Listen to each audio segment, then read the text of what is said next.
Paul Revere Williams was born in downtown Los Angeles in 1894. Williams became orphaned before he turned 4 when his parents Chester and Leela died of tuberculosis. Paul was fortunate to grow up in a home of a foster mother who devoted herself to his education and to the development of his artistic talent. She told him that he was very intelligent and that he had the potential to pursue any discipline he ever wanted. Williams was the only black student at his elementary school. Now Williams experienced his first hint of adversity when a teacher advised him against pursuing a career in architecture.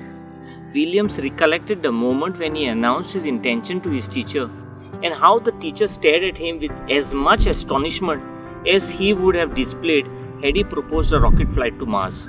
Nevertheless, Williams excelled. Williams did not give up. Confident in his strength, he simultaneously pursued architectural education and professional experience with Los Angeles' leading design firms. He was licensed as an architect by the state of California somewhere around 1920s and became the first African American member of the American Institute of Architects in 1923. In a career spanning almost 6 decades, Williams designed more than 3,000 structures and mastered a range of architectural styles. Williams was known for designing homes for Hollywood's biggest stars such as Frank Sinatra, Lucille Ball, yet he also designed affordable homes, public housing and a host of civic, commercial and institutional buildings. Regardless of the style or use, his work shared the common threads of elegant composition and perfect proportion. Now sadly and impressively, Williams developed a style of drawing his design sketches in an inverted fashion, upside down, because it allowed him to sit across from his white clients, knowing that they would prefer not to sit next to him, and it became one of the things he was famous for. Everything he did was to make his client feel comfortable.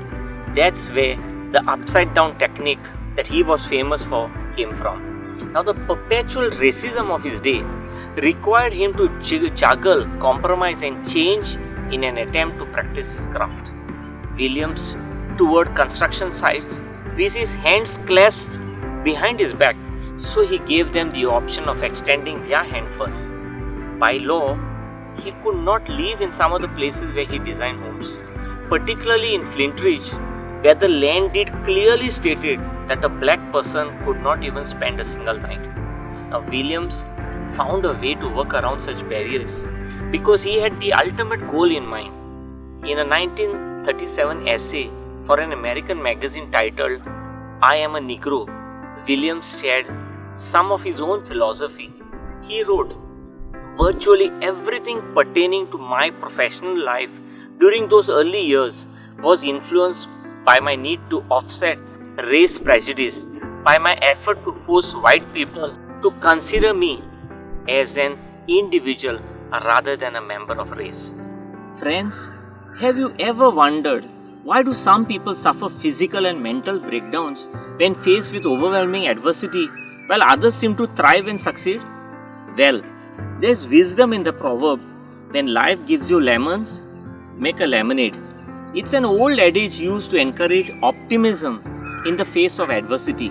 Now, lemons are sour and represent life's challenges, whereas a lemonade is sweet and represents facing life challenges and turning them into something positive.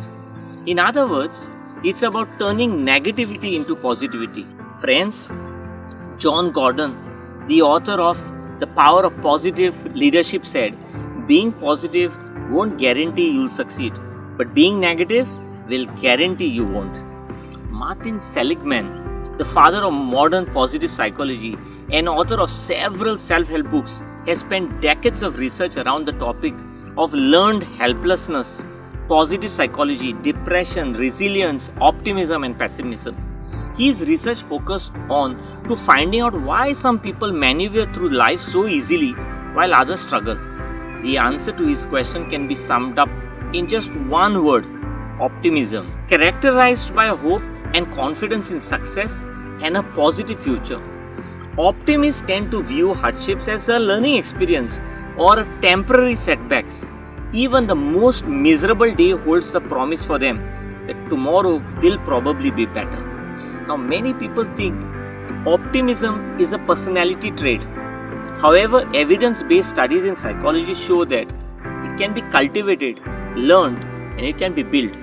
Now, optimism is in fact an intentional habit. There are statistically significant studies that show cultivating optimism helps us to manage life's ups and downs. It improves our ability to set and achieve goals. It was found to lead a better health, lower stress levels, and a longer life.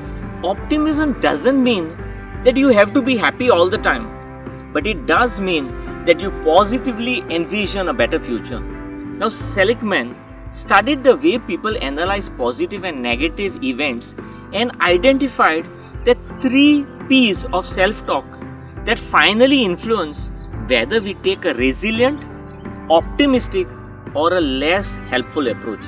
And he calls the 3 P's as personalization, pervasiveness, and permanence.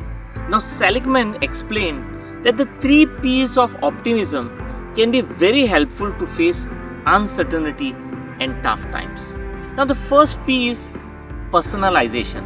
It is the understanding that not everything that happens to us happens because of us. Many people, when facing problems, they guilt themselves. They believe that they suffer because they are the cause of their problems. Understanding this simple idea can help you overcome your hardships. The second P is pervasiveness. It is the belief that an event will affect all aspects or all areas of your life. Sometimes people think that after a serious problem, everything else also will be a problem. After suffering a hardship, many people tend to generalize that it will affect all aspects of their life. Now, the third and the final P is permanence. It is the belief that the negative feeling will last forever. It is the feeling that we will not be able to overcome the problem.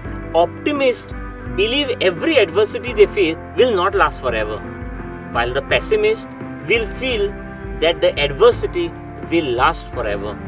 Friends, we all face challenges, but it is our reaction to those challenges that determine how quickly we can overcome them.